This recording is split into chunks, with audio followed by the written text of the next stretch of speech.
Testing the boundaries of good taste and socially acceptable discourse. This is the Daniel Natal Show.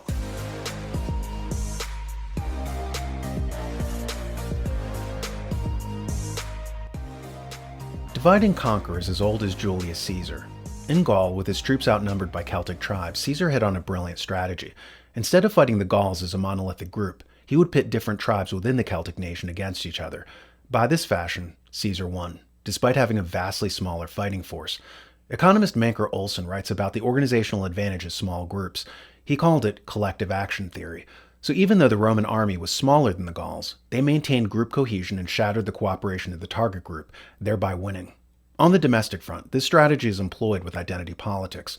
After 2011, when Operation Wall Street coalesced around anger at the financial elite, our ruling oligarchical class evaded accountability by changing the subject by turning class anger into racial anger. After 2011, you can see the media charged with ramping up racial division in America by rolling out terms like critical race theory, unconscious bias, white privilege, and so forth. This was explicitly designed to stoke racial antagonism, so that Americans fought each other instead of fighting the ruling elite. The CIA calls this a strategy of tensions. This technique is used not just domestically, it's also used internationally in foreign diplomacy. The British, for example, had historically maintained power by dividing and conquering. That's why when the German nation was forming, Britain made sure that German-speaking Austria didn't unite with Germany and create a powerful bloc in Central Europe. The policy of the British Empire was usually to back the second strongest power against the first. So if Germany was ascendant, they'd back the French against the Germans. If the French were ascendant, they'd back the Russians against the French. If Spain was on top, they'd back Germany against Spain, and so forth. Here's an old British TV show called Yes, Minister that explains. Just let the Foreign Office realise what damage this will do to the European idea. Well, I'm sure they do. That's why they support it. Well, surely the Foreign Office is pro-Europe, isn't it? Yes and no. If you'll forgive the expression. The Foreign Office is pro-Europe because it is really anti-Europe. The civil service was united in its desire to make sure that the common market didn't work. That's why we went into it. What are you talking about? Minister, Britain has had the same foreign policy objective for at least the last 500 years, to create a disunited Europe.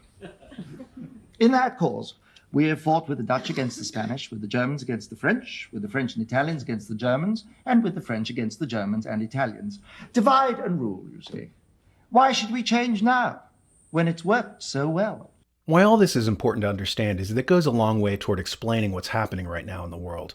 Historically, whoever controlled trade and the naval trade lanes was the dominant world power. An emerging threat to that is China's proposed Belt and Road project, also called the New Silk Road. It's going to link Beijing to Europe over the Central Asian republics. If this goes through, then a lot of trade will happen over this land route instead of over naval trade lanes, diminishing America's global power. From America's point of view, this can't be allowed to happen. Journalist Pepe Escobar put it bluntly. Cue to the Russophobic hysteria in Anglo-American media about the Russia-China strategic partnership. The mortal Anglo-American fear is Mackinder, Mann, Spikeman, Kissinger, Brzezinski all rolled into one. Russia-China as peer competitor twins take over the Eurasian landmass. The Belt and Road Initiative meets the Greater Eurasia Partnership, and thus rule the planet, with the US relegated to inconsequential island status, as much as the previous rule Britannia. England, France, and later the Americans had prevented it when Germany aspired to do the same, controlling Eurasia side by side with Japan from the English Channel to the Pacific. Now it is a completely different ballgame. So Ukraine, with its pathetic neo-Nazi gangs, is just an expendable pawn in the desperate drive to stop something that is beyond anathema from Washington's perspective. A totally peaceful German, Russian, Chinese New Silk Road. So what we're watching is the same old divide and conquer strategy of tensions technique to pit Germany against Russia and sabotage the New Silk Road. Here's the paradox. For an oligarchical elite, whose New World Order is all about a giant global corporatocracy whose concentrated power relies on unity, how do you get there by fragmenting the world? It's like trying to fix a vase by breaking it. The reality is, the one world government crowd are shooting themselves in the foot because they keep defaulting to the same old historical patterns of divisiveness. This is probably happening because our rulership is geriatric and in their dotage. Let's look back to when Kennedy was president. He was a youthful leader elected when the baby boomers were the largest youth population in history. Well, politics is downstream from culture, as they say, so as America aged, so did its politicians. Mark Penn makes this point in his book Microchine Squared. As the percentage of old people rose in America, so did their political power. As a result, we watched as the political class morphed from John F. Kennedy types to people in their dotage. You have Biden with his cobweb hair and mortician's makeup. You have Nancy Pelosi with her unfocused eyes and slipping dentures. You have Mitch McConnell who looks like an escapee from a nursing home. Listen to one analyst here talk about how this so-called New World Order may be hampered by the incoherent thinking of a geriatric ruling class. They were so out of touch with the actual economic position of most Americans. They actually believed that Americans had it better than they actually did.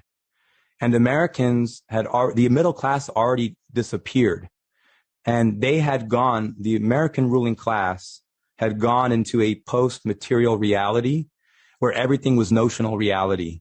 So that the fact that Americans are notionally middle class, even though by many global matrix they're in poverty, they thought that that concept of being middle class would make them not want to lose what they had and would go along with the reset.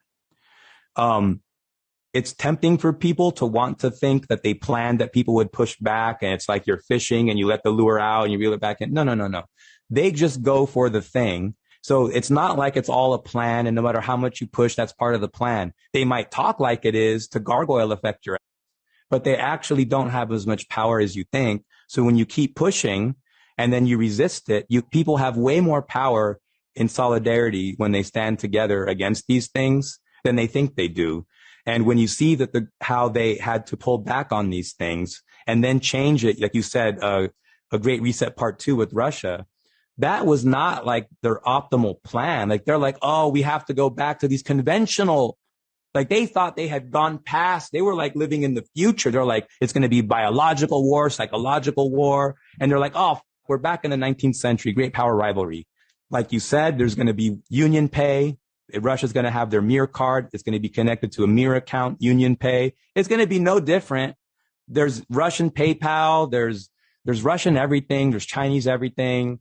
We're not living in the 1950s where Anglo-Saxons get to go on vacation wearing those bizarre safari hats and belly packs like they're in a third world country when they're not. And it's just not that world anymore. But a lot of people think that, a lot of people making the decisions are about 90 years old on life support. And when you think about like, well, how does that make a difference? World War II, right? World War II was breathed into existence, right, by people born in 1870. They came out of that world, man. Like, that's why World War II went down like that. So this is the year 2020, and the people making the decisions right now were born like in 1945. They're just not, they just don't, they can look at the data, they can look at the Cambridge Analytica, but, they go like, I'm going to go with my gut instinct here. At the round table, the meeting, like, we hear the data makes sense. Thanks for the, get a promotion, go for yourself. And then boom, they just revert to type. So I'm optimistic. Thanks. He's right. America is not as strong as the old people ruling it think it is. They still think this is 1958, and America is sitting astride a blown-up world from World War II, producing 85% of the world's consumer goods. America only won World War II because it was the world's industrial titan. We could fight a two-front war. Is that really true anymore as the country has been hollowed out, all of its industry outsourced, its greatest asset, its people, replaced wholesale? The oligarchs gutted the American nation in a bid to create a 19th century-style centralized power structure in an age when technology is decentralizing everything. They sacrificed the republic for the empire. They systematically undermined everything that made America strong for the last 50 years, and now when they're coming to rely on that strength to carry out their goals, will it be equal to the challenge? As Pepe Escobar said, we are just at the early stages of the final push by the dying empire to attempt arresting the flow of history. They're being outsmarted, they are already outgunned by the top military power in the world, and they will be checkmated. Existentially, they are not equipped to kill the bear, and that hurts, cosmically. We need less government, more responsibility, and with God's help, a better world. That's what the John Birch Society is all about. Check them out at jbs.org.